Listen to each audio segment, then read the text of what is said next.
I'm Mariana Evanstein. It's good to have you with us.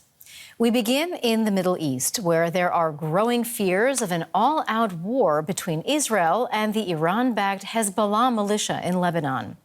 Israel released these images, which it says show Saturday's strike that killed a senior Hamas ally in eastern Lebanon near the country's border with Syria. The Israeli military said he was targeted for his involvement in terrorist activities against Israel. Israel and the Lebanese militant group have been trading near daily border fire since the October 7th Hamas attack. Let's get some analysis now with Makram Rabah. He is an assistant professor of history at the American University of Beirut. Welcome to DW.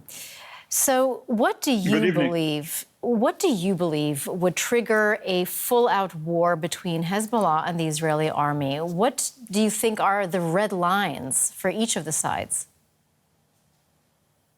Well, there's a number of red lines to cross in order for a full-scale war. The problem is that everyone is expecting a kind of a conventional war, whereas in fact what the Israelis are doing right now are surgically targeting junior level or even senior level military operatives. What will break the camel's back, I believe, is if Israel actually goes forward and starts targeting people who are part of the political apparatus of Hezbollah. And it is not a coincidence that recently the Israeli government has been hinting to the fact that even the Secretary General of Hezbollah, Hassan Nasrallah, might be a potential target. We have seen that also another thing which might actually pour gas on the fire is if Israel goes after Iranian targets like it did when it targeted the Iranian consulate in Damascus. All of these elements might lead us to a full-scale war, but I think that one has to always keep in mind that what is happening right now in Lebanon isn't itself a full-scale war. However, it is still limited. And going forward, we don't know that everyone who is interested in keeping the war limited might actually lose control, and we might have a full-scale war on our hands. Well, Israel and Hezbollah did fight a war previously back in 2006. If it does come to a full war this time around, how would it be different?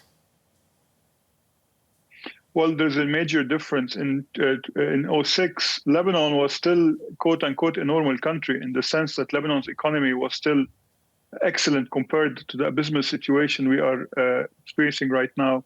Second, and more importantly, Lebanon had a lot of allies and friends across the world, and particularly across the region. One has to remember it's not only about going to war, but the internal front has to be unified. As it stands, because of Hezbollah's sectarian messaging and how Hezbollah has treated its opponents within the Lebanese political system, it has caused a kind of a sectarian tension. So going forward, if any real war breaks out, we don't have the luxury or we don't have the safety net that was provided by the Senura government at the time, nor do we have a lot of friends in the international community who are willing to come to our aid, and more importantly, after the end of the war, are willing to pump money to help in the reconstruction. So it is not only about going to war, but actually exiting the war, which is a real problem. You mentioned these sectarian divisions, and as we mentioned, you yourself are based in Beirut. How are ordinary people in Lebanon responding to these rising tensions on the border between Hezbollah and Israel? What do they make of it? Well, unfortunately, the majority of the Lebanese don't really experience what the people of the south on the border with Palestine are actually experiencing. However, the real tension is that I am getting phone calls on a daily basis from Lebanese expats who are planning to come to visit for the summer vacation. And as you are well aware, Lebanon's economy hinges primarily on the contributions of the Lebanese diaspora, who are around 10 million around the world. So all of these tensions are actually disrupting the whole idea of what Lebanon is.